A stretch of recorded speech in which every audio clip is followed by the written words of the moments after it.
നാം ദൈവത്തെ സ്നേഹിക്കുന്നത് എങ്ങനെയാണ്? നാം ദൈവത്തെ അറിയുന്നത് എങ്ങനെയാണ്? ദൈവവുമായിട്ടുള്ള നമ്മൾ ബന്ധമുണ്ടാക്കുന്നത് എങ്ങനെയാണ്?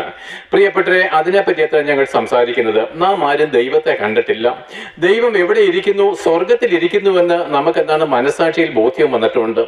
എന്നാൽ ആ സ്വർഗത്തിലിരിക്കുന്ന ദൈവവുമായിട്ട് മനുഷ്യരായിരിക്കുന്ന പാപികളായിരിക്കും നമുക്ക് ബന്ധമുണ്ടാകേണ്ടതിന്, ആ പരിശുദ്ധനായിരിക്കുന്നവരുടെ കൂടെ നമുക്ക് ജീവിക്കുവാൻ, അല്ലെങ്കിൽ ഭൂമിയിൽ ജീവിക്കുമ്പോൾ ആത്മാവിൽ ബന്ധിക്കപ്പെടുവാനും, മരിച്ചതിന് ശേഷം നാം ശരീരം പ്രാപിച്ച് ആത്മാവാകുന്ന പരിശുദ്ധനായിരിക്കുന്ന ദൈവത്തോടുകൂടെ വാഴേണ്ടതിനും എന്തെങ്കിലുമൊക്കെ ചെയ്യണമെന്ന് എല്ലാവർക്കും അറിയാം. പ്രിയപ്പെട്ട, അറിവില്ലായ്മയിലാണെങ്കിലും ചിലർ നല്ല പ്രവൃത്തികളെ ചെയ്യുന്നു, പാവങ്ങളെ സഹായിക്കുന്നു, പിന്നെ അവരവരുടെ വിശ്വാസത്തിനൊത്തവണ്ണം പള്ളികളോ ക്ഷേത്രങ്ങളോ പണിയുവാൻ പണം കൊടുക്കുന്നു, പിന്നെ പാവപ്പെട്ട മനുഷ്യരെ സഹായിക്കുന്നു.